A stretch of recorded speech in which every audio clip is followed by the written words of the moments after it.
Hello, Blackhawks Nation. Welcome to the Blackhawks Daily, your favorite recap of the daily buzz around your Chicago Blackhawks. I'm your host, PJ. Thank you for tuning in.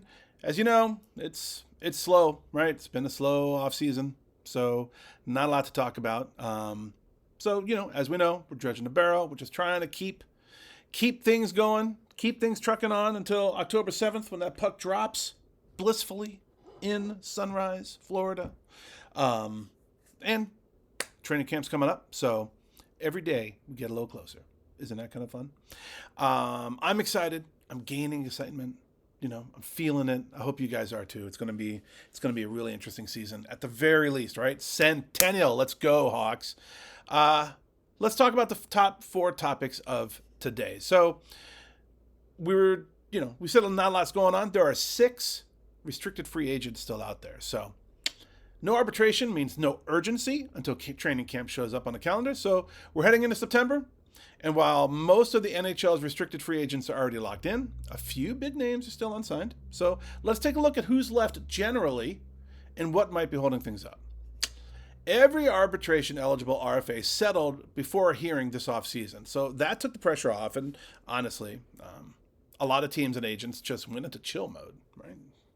But now, training camp is coming fast. We're still sitting with 6 unsigned RFAs, restricted free agents, as we roll into later August. Some of the dominoes are starting to fall. Marco Rossi got his deal done, Riker Evans too. But there are a few key names that's still hanging out there, including one in our beloved city of Chicago. Let's run down where things stand, starting with Mason McTavish in Anaheim. So, Mason McTavish, just 22 years old, is coming off a career-high 52-point season. He's got no arbitration rights, which means the Ducks hold all the leverage. And GM Pat Verbeek is in no rush. This is his kind of thing, right? Last year, he took his time with Troy Terry before handing out a 7-year, $49 million deal. And that contract might give us a glimpse into what Verbeek is thinking with McTavish. Now, there's been no real movement on the numbers. McTavish said back in April he wants to stay in Anaheim, and Verbeek called him very important to the team. But we're still waiting on actual contract talks to ramp up. Comparables like J.J. Peterka, Matthew Nyes, Marco Rossi, and most importantly, Quinton Byfield's 5-year, $6.25 million AAV all give us a good idea of the ballpark. And let's be clear, there's trade interest out there. Come on over to the Hawks, buddy. Vancouver and Montreal are watching this closely. But the Ducks want to get this done long term. You lose a center, you got to go find one. Verbeek knows that. So let's see what happens there. Next up is Luke Hughes out in New Jersey. Easily the biggest name still unsigned. GM Tom Fitzgerald's been clear from the jump. Getting Hughes locked up is priority number 1. And then the plan is to do what they did with Jack. Go long term, keep the AAV reasonable. The comparable here is Brock Faber's 8-year, $8.5 million extension in Minnesota. It's a big number, and yeah, it would put Luke ahead of Jack's $8 million deal, but that's life with a rising cap. The Devils could go short-term now and save money, but they paid for it later. The smart money says lock him in now. Good vibes all around. Until pen hits the paper, it's still just talk.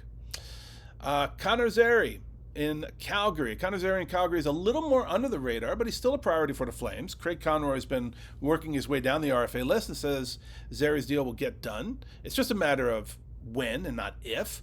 Production dipped a bit from his rookie year, so the safe play here is probably a 3-year bridge deal, around $3 to $3.5 million AAV. But Zary's camp wants something with a 4 in front of it. Of course, I would too. I would love that, actually. If a compromise happens, it might look like Tyson Forster's 2-year, $3.75 million deal. Luke Evangelista in Nashville is now up. He put up 32 points last season, has shown real potential. GM Barry Trotz sees him as part of the Preds' future, but the term is the issue. Trotz wants to go long. The agent, of course, wants to go short. So yeah, classic RFA standoff. Expect a bridge deal and expect it to be done before camp.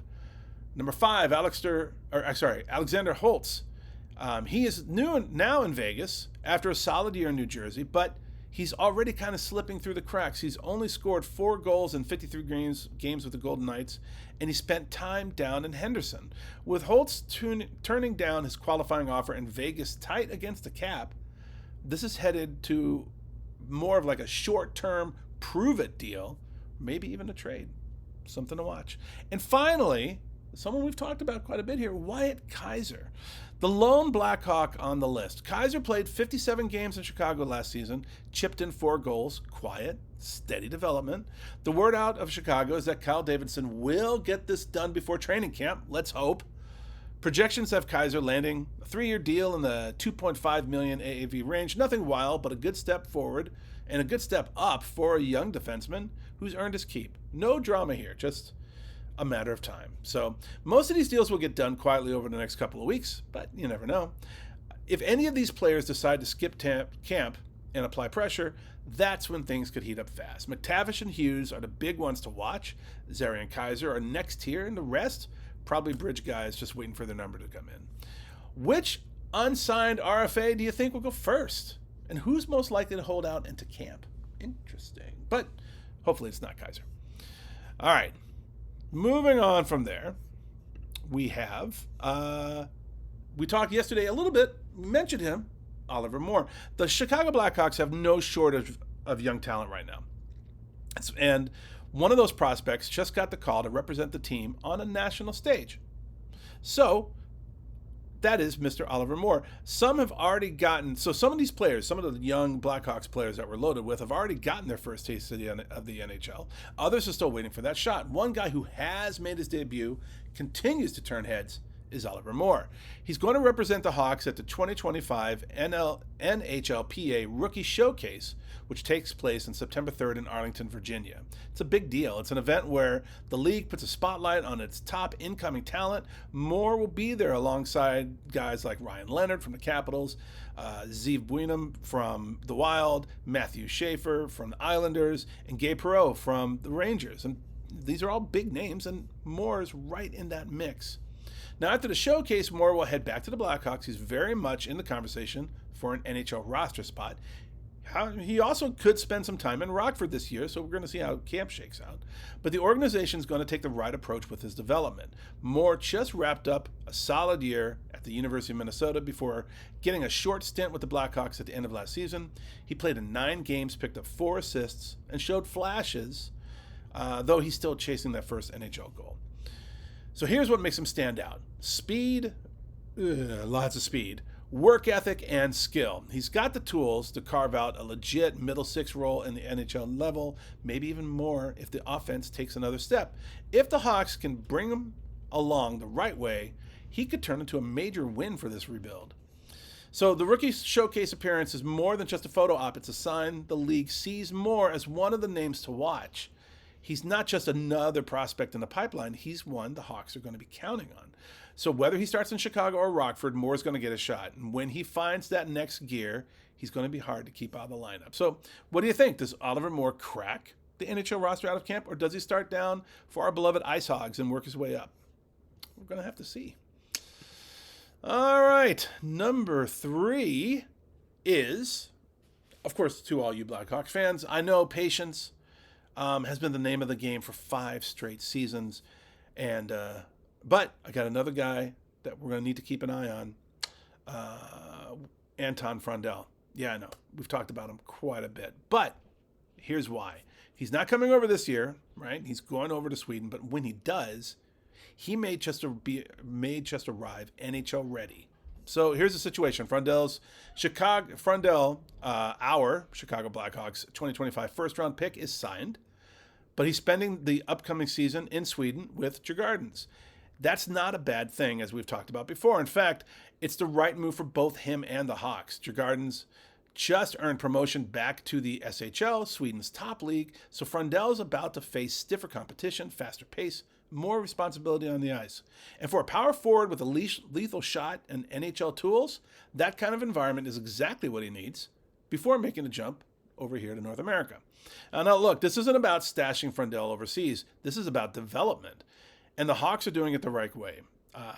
Guys like Frank Nazar and Artem Levchinov, expected to play full-time NHL minutes this year, there's no need to rush Frondell into the mix. Let him cook in Sweden. Let him dominate in the SHL. Let him come over when he's ready to contribute right away. And he might even get a taste late this season, depending on how the SHL year ends and where the Hawks are in the standings.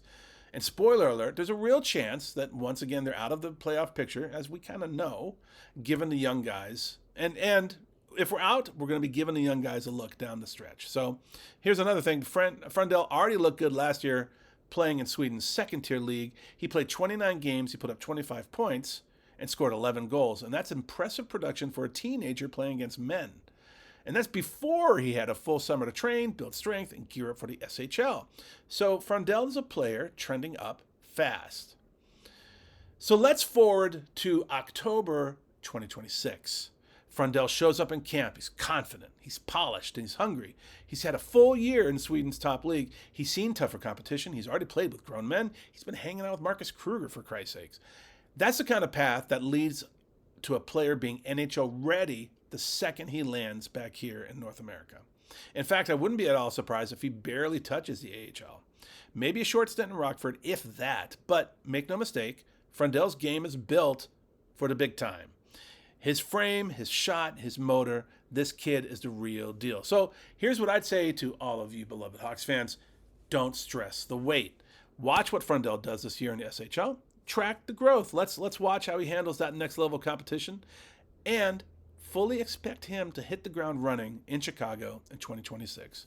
He's worth the wait, I'm telling you. So let me know in the comments, do you think Frondell cracks the lineup without going to Rockford? Or do you think he's going to, and who do you think he's going to be lining up with when he does get here? It's always fun to figure that out. Last but not least, a few hot takes from just the best fans around. Beans 7014, a repeat offender. He said, so excited for this season. Yes, we're excited for this season. Going to attend a couple of games this year. Hell yeah, buddy. This show keeps getting better and better. Well, thank you. It's all because of you guys. Thanks, PJ. Let's go Hawks. Abso-frickin-lutely, sir. And our good bud, Fubar Totali, 3389. He says, I like the Nazar move because the kid seems to be the real deal, both in talent and mentality. And because it's the opposite of what Dollar Bill would do. Yeah. So true. So true for Fubar. The more I think about the Nazar move, the more I'm really comfortable with it. Like, the kid's got talent. Give him a shot, right? Similarly, we just saw what we did with the Bears and Bajent. Like, when you got someone who's really got talent, you see that spark, signing them up for a long deal, like, they're going to be committed, they're going to be loyal, and they're going to give it their all. I think that Nazar is just that type of player. I think he's going to be a very essential cog in the big old wheel of the Hawks for a long time to come. So I'm really happy that he's here, and I just can't wait to watch him blow it up. It's going to be a lot of fun. So that is a wrap for today, Blackhawks fans. Thank you so much for everything. Please keep tuning in every weekday. It keeps me company. But also just to stay up on the Hawks. Let's keep this momentum going. Let's keep supporting this Original Six fantastic team coming into their centennial year in the best city on earth. Whew. It's going to be a lot of fun. Thank you for being here. Thank you for liking the videos and subscribing, of course. Thank you so much for subscribing. And thank you for sharing about the channel. Let's get more people on. It'll be so much fun. I'm looking for a pretty raucous party this coming year. It's going to be a blast, and I'm really super excited you guys are doing it with me. So I really appreciate it, guys. That's it for today. I am PJ, and I will see you next time